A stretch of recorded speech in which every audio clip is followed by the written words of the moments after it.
Welcome to another episode of Education Podcast. Today we have with us RISA, who is a dietitian and a nutritionist who has worked in various capacities. And I want to give a little background to this episode. So, when it comes to nutrition, 0 to 8 years of age and even beyond that, we are not feeding our children the right stuff, and what they eat is what they become, and the brain development, the cognitive skill development, everything is relating to the diet. When we visit Don Bosco Square, which is the intersection of all the schools at 3 p.m., you can go there and check for yourself. All the kids are carrying Lay's, Kurkure and all kinds of processed food. So we felt it's very important that we talk about what children should eat and what is the right thing which parents should give them in the form of a tiffin box or a lunch box, or their what should be their meals, and how schools can ensure that our children eat healthy. So welcome, Risa, to this podcast. To start with, please tell us about how was your school experience? I'd like to thank you, sir, for giving me this opportunity for being here. And then I started my school since nursery. I was in a Christian Academy school. So since there, firstly I like playing basketballs and all in school. I used to participate in various activities and all. No? Then when it comes to studies also, it's like average and all. Like sometimes high, sometimes low. Like when it comes to school positions and all like that. Then I like to be friendly with my teachers and all. Then after that school, I completed my 10. Then I went to St. Mary's College. I did my class 12 over there. Then after that, I passed out in 2011. Then from there, I went to again St. Mary's, and I took BSc Home Science as my honors subject. Then from there only, then we had so many subjects over there. Like we have even food nutrition, biochemistry, physiology. Then we have textile and clothing and family resource management. All types. It's like we're learning all the things like we are doing at homes. Like it's a family. Like it's always home one. No? Then after that, then I passed out from St. Mary's in 2014. Then from there I went to for doing my masters in Coimbatore in Avinash Nilingam University. Then from there, then I took out a subject like food nutrition. Then we had food science, and then Food science management. Yeah. Food service management. Yeah, food So what service is that about? We have heard of this other nutrition and this whole dietitian kind of courses. Mm-hmm. But what is service management? Food service management. Food service management. They we're dealing with so many things, like even in hotels also. Like we went for doing like some internship. We are learning, and we're having like this biochemistry, and then food microbiology also. We are learning about many types of foods. Then in food science also, you have to know the different types of meat products, cereals, portions, all those, no? Like how they are made, and then what are the preservatives that we need to use. All those type of management and all we should be knowing. Okay, very good. So now coming to, before we get into the questions, what did you eat as a kid when you were a student? Were you also engaging in all kind of processed food, or were you eating healthy? Yeah, it depends. Like it depends on my parents also. Like they used to give me like healthy food. Sometimes they are strict with even outside foods and all. Rarely they'll take me out for like restaurants and all. But they provide but less amount like that. But then they always force me to eat vegetables and all. At that time, like I won't like to eat especially these green leafy vegetables and all. I'll just keep on chewing. My dad will always ask me, no, when you are not eating, then you will not be able to go and play, or you cannot get up from this table and all like right. that. Yeah, so they always make me to finish my meals and all. So just like that. So it's very important. This is for all the listeners. When I was a kid and a student, I never understood why my parents made me eat those things which are called vegetables, which don't taste maybe that great, but yeah, that's very important. It's only later we realize this, as she also said. So this is for you to contemplate. So now coming to the first question. So what are the key nutrients required in a children's diet for overall growth and immunity? Nutrients, the most important are like proteins, calciums, vitamin D, then even which helps for the physical development, for the brain, and I mean for the bones, the teeth, muscles, all those which is help. And then even for and what are the sources you have to share? Oh yeah, okay. The sources like include like all those milk and meat products. Then we have these pulses and legumes like dals, all those lentils, then all those whole grams, cereals, portions, and all they have to include in the diet and all. And then even in iron also is very important. Zinc also, irons like all those rich foods, green leafy vegetables we have in meat, poultry, all those are rich in irons and all. Then we have that one, it helps in brain development, and even vitamin C, vitamin E also is very important for our immunity. Vitamin A also, like we can provide the kids like carrots, all those any types of vegetables, no? And even roots and tubers, all those underground vegetables and all they can include. And then vitamin C, like can give them citrus fruits, orange, all those pineapple, and then Mozambique or Malta, which they used to call all those citrus fruits and all. Okay, great. So how does this, what a child is eating, how does this impact their mental development, especially during these school years? For like the impacts, right? Like mostly the child, if they don't take proper foods, then healthy meals and all, balanced diet and all, then it might affect even their studies also. They are not able to focus on their studies and then focus on their, like even for calculating any problem solvings like mathematics and all. So they might affect, and even in physical activity also they might need, sometimes if the parents or the teachers want them to go and play, and they will always feel tired, the child, because why? Because they don't have so much of balanced diet, no, all the cereals portions are not there, proteins, vitamins, because everything should be well balanced. Okay, great. That's great. So now coming to some common concerns, what are the most common nutritional deficiencies which we see in children, especially in the context of Meghalaya? Mostly we see these children are having iron deficiency, they are anemic and all, no? Because they lack of eating all these green leafy vegetables that I mentioned, and then even these meats also, then like liver also, which is very good for iron. So maybe they don't take all those, especially green leafy vegetables I mentioned. All the kids that might don't like to have those, but us as parents, we need to make some food items which will make them look attractive and all, no? Like we can make it in rotis, we can boil the green leafy vegetables, and then while kneading the dough, we can mix it together then, so that it'll be like in green color forms, or like carrots also, like orange color forms, like that. It'll be more attractive, no? And there also this vitamin D deficiency, where most children might suffer also, and they might get these rickets and all, no? Then even malnutrition also, like this protein energy malnutrition, no? Where mostly they used to get this kwashiorkor or marasmus, where there is any edema in their legs or stomach and all. Then even the growth retardation also is very slow and all those. And even calcium deficiency also, they might have like very toothache and all, no? Their bones formation also will be very weak. So all these mostly we are seeing here in Meghalaya. Okay, so how can parents detect these deficiencies, and what are the signs which they can look for? Because it's very difficult to detect them, because they are not very serious things. So generally people or parents will ignore that. Yeah. So what are the signs of these deficiencies?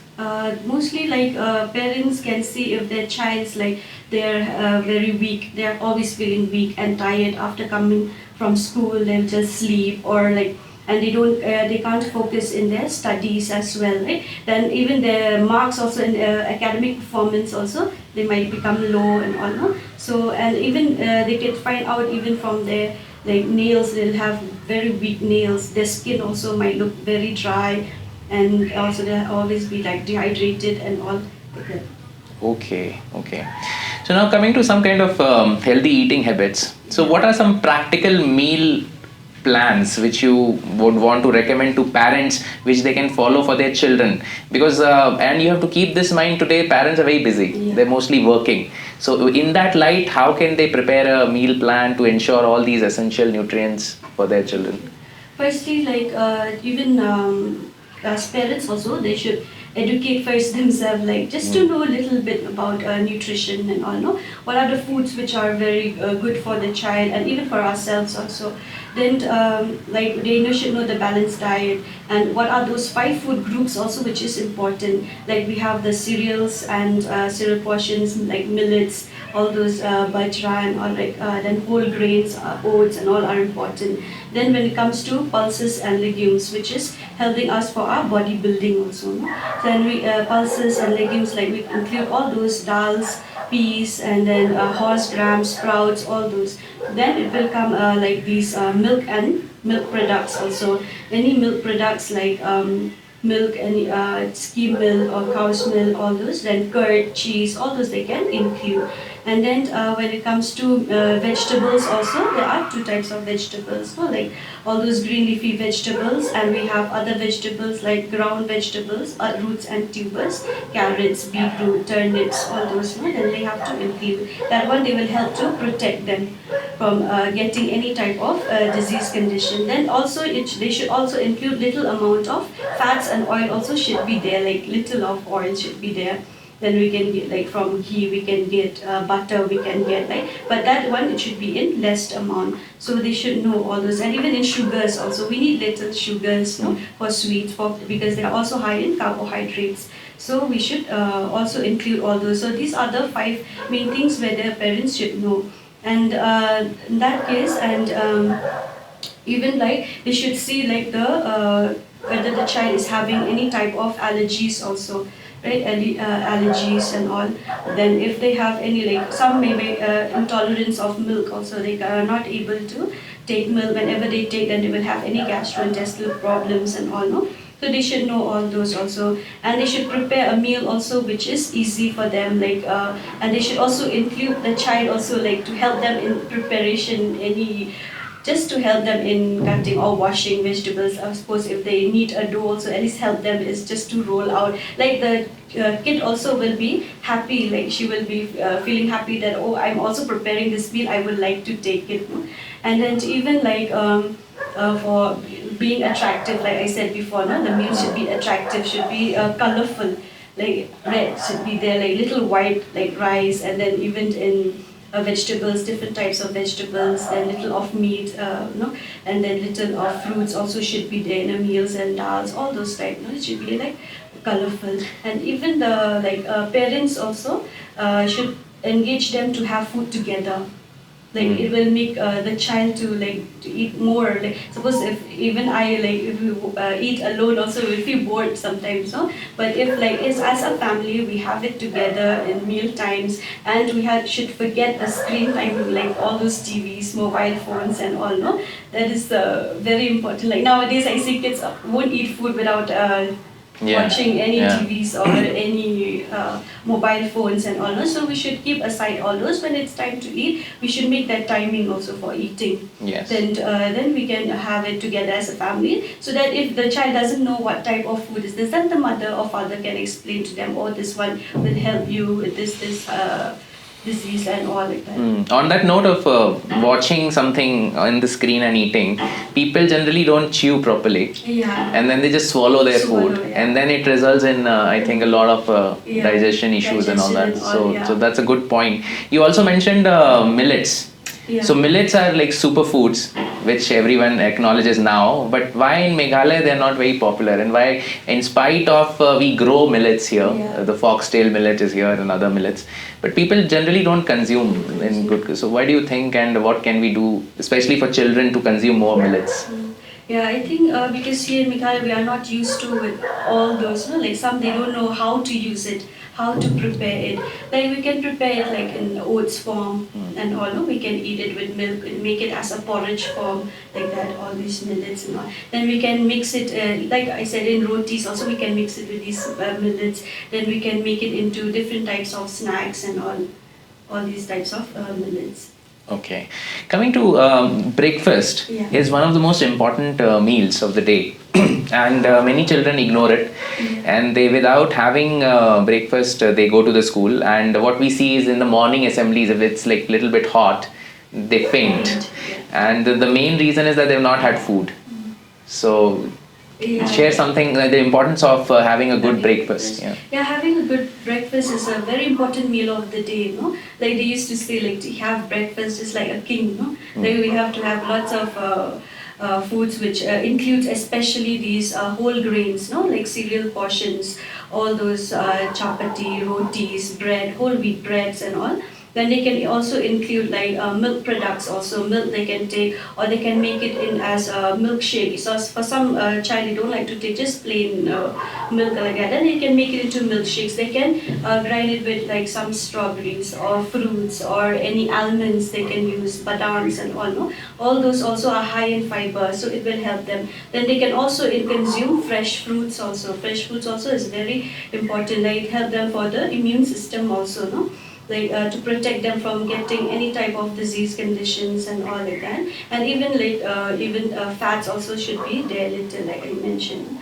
And then especially like if they don't take breakfast, mostly I see like most children, they tends to be weak and all, and then they can't concentrate in their studies well. Then whatever the teacher is teaching, then later then they will forget whatever when we ask like questions and all, no? They tends to forget and all. Then they will feel weak, they don't want to participate in any activities or any sports and all. So that's the problem why mostly they don't take. And because maybe the wake up, maybe they have to wake up early, like they should have the timing schedule also at home. Like from this time to this time they have to do some work, like from morning, like breakfast they should take, then read some books and all, no? Like studies. Then after that they can go and take a bath, and after that get ready to school and all. Then even I think if they like fruits, even for packed lunch also, like they can pack little amount of fruits also. I think the parents should also include all those. Sometimes a child might just want to go and play and don't want to take food, no? So they can provide all those. Then even the packed lunch also, it should be like colorful, more attractive, not to just give like only rice or like only vegetables and all, no? Like we can make it attractive. They can pack sandwich or rotis like with some vegetables, or rolls they can make it, no? Like healthy one. Great. So we have talked about parents' role. Now coming to schools, what can school do to ensure the students, are paying attention to a balanced diet, and they are consuming good food? What can schools do, especially principals and teachers? I think principal and teachers should also have nutrition education, should have for the child also, like to explain them. And they should also have these nutritional policies where they engage students, like to have like food fairs or any they can, so that they will allow students to bring foods from home, like they can sell it, or maybe they can share their foods and have some activities which will help them to engage, this, even the students, like if they bring their own food, then they will, it's nice like to take this healthy foods and all, and he would tell their friends and all like that. Then they can also monitor like which type of children, they can ask them about their likes, their dislikes also in schools, they can tell them all those. Great. Now coming to some lifestyle disorders, childhood obesity is a thing now, and maybe not in this region, but then in India, if you see overall, especially in urban centers, this is becoming a big problem. So what parents need to know about this, and how they can prevent this from happening, childhood obesity? Firstly, to stop all these processed foods, right, all these preservative foods, they have it's not that good like to take daily. Sometimes if they want to take, we can provide them, but then with less amount and all. But if we make a homemade snacks at home, like we can reduce the risk of these children to have to being obese. Like if they want to have like chips and all, so it's better they prepared from home. Like they can use like banana or tapioca, any like beetroot chips and all, no? They can make it in those air fryer, or if they make it at home with those healthy oils and all, it's fine for them. But except if you buy it outside, like we don't know like which oil they are using and for how many times those they are using those oils, no? They are frying those chips and all. So if they make at home, it's much easier, it's much healthier also for them to take all those. Then they have to engage the child also to do any physical activities. Don't stop them like in sports to participate, and even in like dance class nowadays, like we have so many dance classes, so they can, if they like dancing, they can also provide, but always make the kids like to be busy. And then events like this, if they want to have all those fruit pops and all, no, then sometimes you can make it with fruits and just grind, I mean those fruits like strawberries or Mozambique, orange and all. Then you can keep it in those popsicles, no, where they make it as ice cream and all, which is homemade one. They can use all those also. Then they can dry any fruits which they want also. Make it healthy snacks for them. Great, great. So now junk food, which basically is leading to this obesity, processed food you said. Yeah. So does it also impact their academic performance? Yes, they do impact. That's why most of them, then they always tends to eat all these oily foods, especially the deep fried foods and all, no? Like chips. Then mostly it affects their health also. They might not be able, like they will feel full all the time when they eat those, and they don't want to take all the healthy foods. Then from there only, like their their academic performance also might bring down, also might be low also. Like they won't be able to concentrate much on anything, whatever, like solving any problems and all. They might be very slow for them also to catch out new things and all. Like if we explain anything new, also they will be very slow to pick it up and on it. Right? Okay. So you work in a hospital. Yeah. So you must be getting cases relating to child's health and poor nutrition or diet related issues basically. So what kind of cases do you see often in your hospital? In a hospital like here in Shillong, like it's quite less to see all those complicated cases and all, no? Mainly all these we get like gastrointestinal, like inflammatory disease, also bowel syndrome, all this IBS they will have, then having diarrhea or any constipation also, mostly constipation child will have, because why they are not having all these foods which are high in fiber and all, no? Like all these green leafy vegetables like I said, and then even there's like dals, lentils, all those are high in fiber, you know? So maybe they are not taking all those, and even if iron deficiency, mostly anemia only, they will come because... Yeah, so I just want to, and it's a big problem in our state, and especially for girls. So what to do? I mean, of course, they are given IFA tablets, but the problem with those tablets are that they don't taste very well, and then they just miss out on that. So what are the natural ways to get over this? Especially for girls. Especially for girls. Yeah, for girls, and mostly like all those to take these foods which are high in, rich in iron and all, no? Like I said, green leafy vegetables, then even lean meats, all those proteins and all, and then pulses also like dals, kabuli chana, lentils, and then we have these sprouts, horse grams, they have to take all those, and even citrus fruits also like amla, orange, all those Mozambique, all those are rich in iron, they can take. Okay. So, like in other states, we have a program called PM Poshan, where it was earlier called Midday meal. So, in the government and government-aided schools, meals are served, one meal during the day. So, how can we improve that and make those meals more nutritious and more, balanced in terms of the nutritions, and basically if you have seen what they are given, mostly it will be rice, dal, and with some veggies mostly. So how can we improve that? Yeah.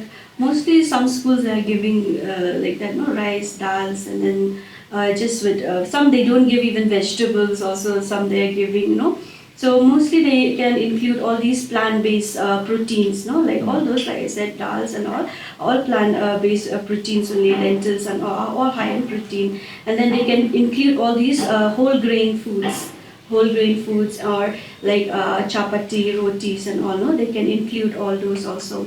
Then even egg also sometimes they can include, since like meat and all we can't give, in midday meals and all, like some it's very costly also, like we can provide for all children, but eggs they can provide, and all those plant-based proteins they can provide them. Then even this like, but they have to change their menus also. Some they are giving like the whole week like same Yeah. meals only. So then even students tend Get bored. we are getting bored of eating all those. No, some they don't want to eat anymore also. So that's why they have to like change the menus and all. So then they have to check according to the availability also. And even if they include all those traditional foods, and also if we go, it's not so costly also like traditional foods. No, like we can provide them all these like. Yam, sweet potatoes, also we can include them, having a little bit of calciums also in the diet.